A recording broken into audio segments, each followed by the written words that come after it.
আসসালামু আলাইকুম প্রিয় দর্শক, দীর্ঘ এক মাস সিয়াম সাধনার পর আল্লাহ পাক রব্বুল আলামিন আমাদেরকে দিয়েছেন উপহার হিসাবে পবিত্র ঈদুল ফিতর। খুশির এই দিনে আমরা আনন্দ তো করবই, তবে সেই আনন্দ যদি হয় আল্লাহ পাক রব্বুল আলামিনের হাবিব নবী করিম সাল্লাল্লাহু আলাইহি ওয়াসাল্লাম এর সুন্নাহ মোতাবেক, তবে সেই আনন্দই হবে আমাদের জন্য ইবাদত এবং সওয়াবের কাজ।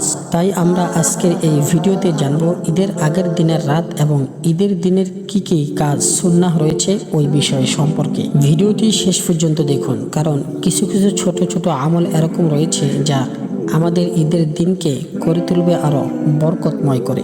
সচরাচর আমরা ঈদের আগের দিনের রাত আড্ডা এবং কেনাকাটার মধ্যে মগ্ন হয়ে থাকি, কিন্তু হাদিসে পাকের মধ্যে এই দুই রাত্রিকে খুবই গুরুত্ব দিয়েছেন।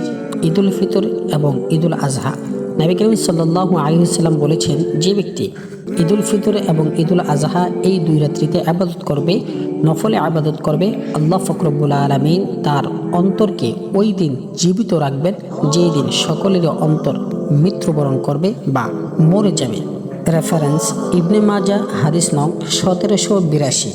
তাই এই রাতে অন্তত কিছুক্ষণ সময় হলেও নফল নামাজ এবং তাসবিহ তাহলিলের মধ্যে মগ্ন থাকা উচিত।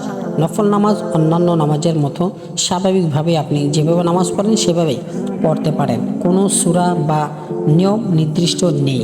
ঈদের দিন সকালের বেশ কিছু সুন্নত আমল নবী করিম সাল্লাল্লাহু আলাইহি ওয়াসাল্লাম এর রয়েছে। আসুন একে একে তা আমরা জেনে নিই। 1 নম্বর, ঈদের নামাজের আগে ঈদের দিন সকালবেলা গোসল করা এবং মিসওয়াক করা সুন্নত। মিসওয়াক করে উজু করে তারপরে সুন্নত তরিকায় গোসল করা, এই পদ্ধতিতেই গোসল করা হচ্ছে সুন্নত। 2 নম্বরে, নতুন পোশাক পরা। আপনার সামর্থ্য অনুযায়ী আপনার কাছে যেই সুন্দর এবং চমৎকার পোশাকটি রয়েছে সেই পোশাকটি পরিধান করুন, এটিও সুন্নত। 3, আতর বা সুগন্ধি ব্যবহার করা সুন্নত। 4 নম্বর, মিষ্টি মুখ করা। নবী করিম সাল্লাল্লাহু আলাইহি ওয়াসাল্লাম ঈদের নামাজে যাওয়ার আগে বেজোড় সংখ্যায় 3টি, 1টি বা 5টি খেজুর মুখে দিতেন। মিষ্টি জাতীয় 5টি লোকমা খেজুর খেয়ে তারপরে ঈদের নামাজে যাওয়াটাই হচ্ছে সুন্নত। আমাদের সমাজের মধ্যে সিন্নি, পায়েস বা ক্ষীরের ব্যবস্থা রয়েছে, সেক্ষেত্রে আপনি সেখান থেকে 1 চামচ, 3 চামচ, 5 চামচ এভাবে করে খেয়ে যেতে পারে। নবী করিম সাল্লাল্লাহু আলাইহি ওয়াসাল্লাম ঈদুল ফিতরের দিন সকালে খেজুর না খেয়ে ঈদগাহে যেতেন না। বুখারী 953। 5, ঈদগাহে হেঁটে যাওয়া সুন্নত। কোনো সাওয়ারিতে সাওয়ার হয়ে যাওয়াটাও জায়েজ আছে, তবে সুন্নত তরিকা হচ্ছে হেঁটে যাওয়া। 6, এক পথে ঈদগাহে যাওয়া এবং অন্য পথে ঈদগাহে থেকে ফিরে আসা। বুখারী 986। আপনার যদি 2টি রাস্তা না থাকে তাহলে যেই রাস্তাটি আসছে যাওয়ার সময় ডান পাশ দিয়ে, আসার সময় আবার ডান পাশ দিয়ে আসলে 2টি রাস্তার মধ্যেই তাও শামিল হতে পারে। 7, ঈদগাহে যাওয়ার আগে আগে সদকাতুল ফিতর আদায় করে দেওয়া, এতে করে গরিব অসহায় ব্যক্তিরাও ঈদের আনন্দের মধ্যে শামিল হতে পারে।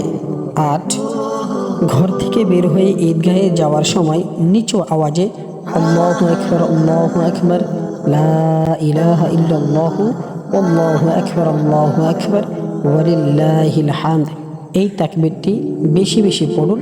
বেশি বেশি পড়াটাই হচ্ছে সুন্নত। প্রিয় ভাই ও বোনেরা, ঈদের আসল হাকিকত আনন্দেই হচ্ছে একে অপরের সাথে আনন্দকে ভাগ করে নেওয়া। তাই আপনার নিকটস্থ গরিব দুঃখী আত্মীয় স্বজন, পাড়া প্রতিবেশীর খোঁজ খবর নিন, তাদেরকেও আপনার আনন্দের মধ্যে সামিল করে নিন। আপনার পরিবার পরিজন, আত্মীয় স্বজন, ফ্রেন্ড সার্কেল, বন্ধু বান্ধব সকলকে আমার পক্ষ থেকে ঈদের শুভেচ্ছা জানাবেন। ঈদ মুবারক।